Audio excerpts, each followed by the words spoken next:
नमस्कार, मैं हूं रंजेश चौबे और आप देख रहे हैं एनी न्यूज़। 1973 में पहला महिला विश्व कप खेला गया। पुरुष वर्ल्ड कप से 2 साल पहले भारतीय महिला क्रिकेट टीम इसमें शामिल नहीं थी, क्योंकि पहले रिकॉर्डेड महिला क्रिकेट मैच के 230 साल बाद भी भारतीय क्रिकेट बोर्ड महिला क्रिकेट को मान्यता नहीं देता था और बीसीसीआई और women cricket association of India WCAI दो अलग अलग चीज़ें हुआ करती थी। WCAI के सेक्रेटरी थे महेंद्र शर्मा। उन्होंने ही इसे लखनऊ में सोसाइटी एक्ट के तहत रजिस्टर करवाया था। भारत में महिला क्रिकेट की शुरुआत का बहुत बड़ा श्रेय महेंद्र शर्मा को मिलना चाहिए। 1973 में फिर दूसरी बार नेशनल क्रिकेट चैंपियनशिप खेली गई। पहले टूर्नामेंट के लगभग 7 महीने पहले, इतने समय में ही टूर्नामेंट में लगभग 3 से 8 टीमें हो गई थी। बनारस में हुए इस टूर्नामेंट में देश भर से महिला टीमें आईं और WCAI रंग ला रहा था। लड़कियों का मैच देखने के लिए भीड़ भी आ रही थी। एडुबजी बहनों का जलवा टूर्नामेंट में कायम था। इस साल महेंद्र शर्मा ने नीता तैलंग को इंग्लैंड भेजा। असल में उन्हें मालूम ही नहीं था कि ऐसा कोई वर्ल्ड कप हो रहा था और दूसरे देशों की भरी पूरी राष्ट्रीय महिला टीमें आई थीं।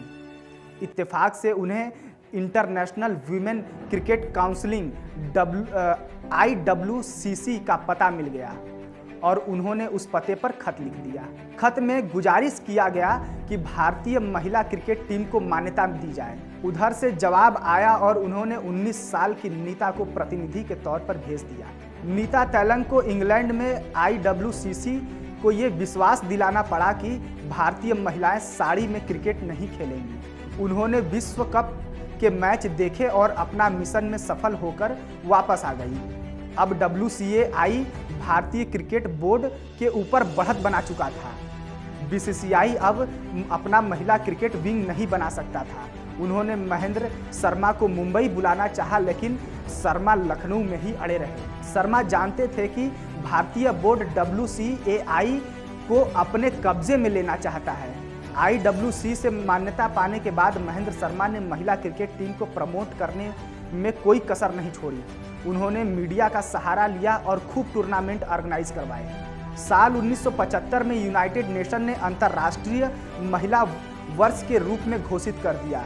इंदिरा गांधी प्रधानमंत्री थीं और जग जाहिर है कि ये साल उनके लिए कितना मुसीबतों से भरा रहा। उन्होंने महिला क्रिकेट और उनसे मिलने वाली पब्लिसिटी को कैश करना चाहा। ऑस्ट्रेलिया की अंडर 25 महिला टीम को भारत बुलाया गया।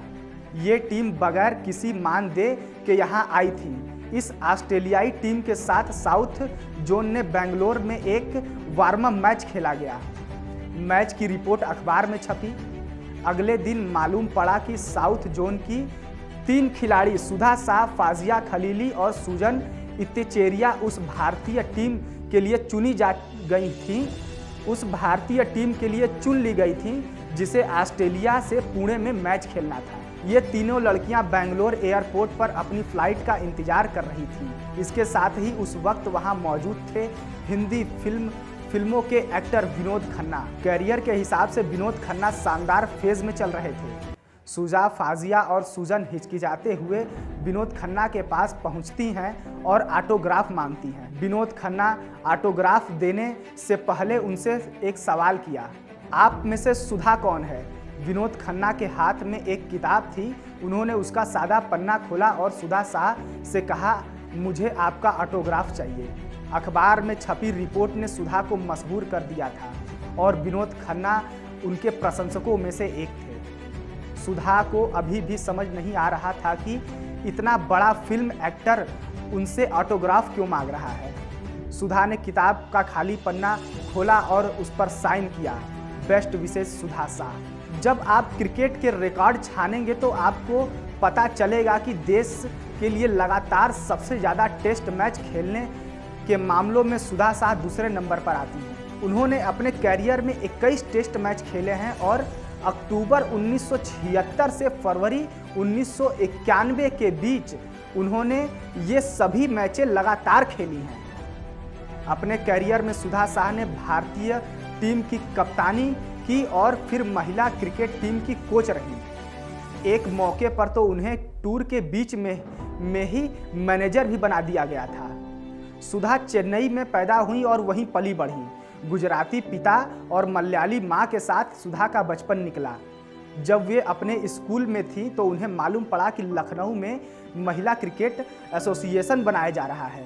गुड शेफर्ड कॉन्वेंट स्कूल में पढ़ने वाली सुधा, फाजिया और सुजन ने अपनी क्रिकेट क्लब शुरू करने का फैसला किया।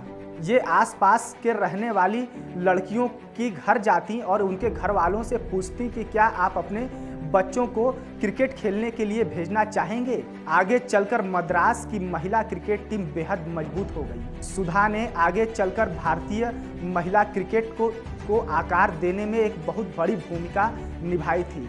डायना एडुल्जी और शांता रंगास्वामी इस मामले में दो बड़े नाम थे। WCAI की महिला नेशनल क्रिकेट चैंपियनशिप के दौरान टीमों को ट्रेन से ही ट्रेवल करना पड़ता था। देश के अति दक्षिणी हिस्से से आने वाली लड़कियों को जब बनारस की ठंड का सामना करना पड़ा तो उनके परफॉर्मेंस पर असर पड़ा। ऐसे में सुधा ने अपने साथ रजाई और गद्दा बांधकर चलना शुरू कर दिया। ये एक वानगी ही थी कि महिला क्रिकेट टीम को सुधा ने कहां से उठाकर कहां तक पहुंचाया था। सुधा ने 18 वर्ष की उम्र में भारतीय टीम में कदम रखा था और उन्होंने टेस्ट मैचों में 601 रन बनाए। 1997 में तमिलनाडु के लिए उन्होंने खेलना बंद कर दिया और क्रिकेट से दूरी बना ली, लेकिन साल भर के बाद ही उन्होंने क्रिकेट में वापसी की और 1998 में वे भारतीय टीम की कोच बनाई गईं। जून 2018 में सुधा को BCCI ने लाइफ टाइम अचीवमेंट अवार्ड दिया। शांता रंगास्वामी के बाद अवार्ड पाने वाली सुधा दूसरी महिला खिलाड़ी थी।